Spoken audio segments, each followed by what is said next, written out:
ජේසුස් පීඨයි ජේසුස් වහන්සේ ඔබට ප්‍රේම කරනවා.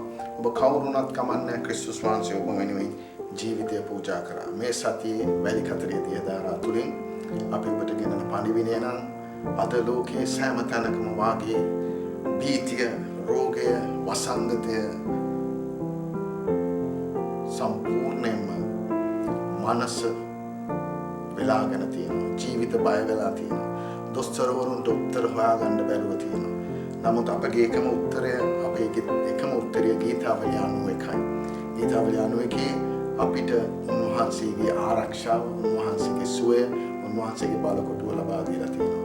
ඒ නිසා අපි ගීතාවලිය 91 මේ ආරක්ෂාව අපි ලබා ගන්නේ කොහොමද කියලා අපි මෙනෙහි කරලා බලමු. මේ වෙලාවේ එක වගන්තියක් පමණක් අපි මෙනෙහි කරලා බලමු. ගීතාවලිය 91 පළවෙනි වගන්තියේදී කියනවා මහත්මයාන්ගේ රහස්ථානයේ වසන තැනැත්තේ සර්ව පරාක්‍රමයන්ගේ සෙවණෙහි වාසය කරන්නේ. මහත්මයාන්ගේ රහස්ථානයේ වසන තැනැත්තේ. ඒ කියන්නේ මේ ගීතාවලිය 91 හැම පොරොන්දුවක්ම අපිට කියලා ඒ දේ ලබා ගන්නවා විතරක් නෙවෙයි. ඒ දේ නෙමෙයි අපිට ජයග්‍රහණය ලැබෙන්නේ. අපිට ගීතාවලියේ තියෙන හැම පොරොන්දුවක් 91 තියෙන හැම පොරොන්දුවක්ම අපිට ලැබෙන්න යන්නේ අපි කොච්චර උන්වහන්සේගේ රහස්ථානයේ වාසය කරනවා.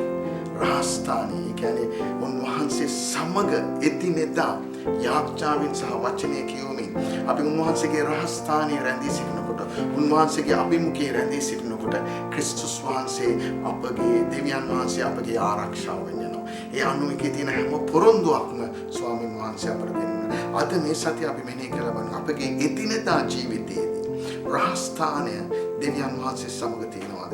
ඒ ගැඹුරු සම්බන්ධකම දෙවියන් වහන්සේ සමග. ඉංග්‍රීසි භාෂාවෙන් කියනවා dwelling, ඒ කියන්නේ ප්‍රසේකේ වාසය කරනවා. උන්වහන්සේ සමග වාසය කරනවා කියන්නේ తాවකාලිකව නිකන් ඇවිල්ලා යන දෙයක් නෙමෙයි.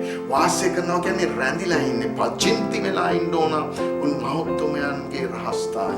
මහත්මයන්ගේ රහස්ථානයේ අපි පදිංචි වෙලා, අපි ස්ථිර වෙලා ඉන්නකොට ගීතාවලිය 91 සෑම දෙයක්ම අපිට සිද්ධ වෙන්නේ. අවසානයේ උන්වහන්සේ ගීතාවලිය 91 කියනවා උන්වහන්සේ දීර්ඝායුෂයෙන් අපව සෑහීමටපත් කරන්න යනවා කියලා. ඒ නිසා ඔබ බියනවන්න, බය වෙන්න එපා. කිසි වසංගතයකට බය වෙන්න එපා. හැබැයි බය වෙන්නේ අපි උන්වහන්සේගේ රහස්ථානයේ හිටියේ නැත්තම්.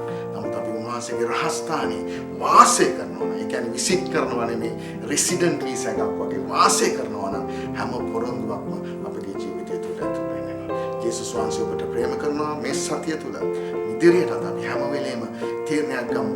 එදිනෙදා යාඥාවෙන් සහ දේව වචනය තුළ උන්වහන්සේගේ රහස්ථානයේ වාසය කරන්න. එවිට සියලු දේම අපේ පසුපස වෙනවා. ජේසුස් වහන්සේ ඔබට ආදරේ උන්වහන්සේ ළඟදීම පැමිණෙනවා අපිව ගෙනියන්න. උන්වහන්සේ ඔබ කවුරු වුණත් උන්වහන්සේ ඔබට ප්‍රේම කරනවා. ඔබ සමග ජේසුස් පිහිටයි.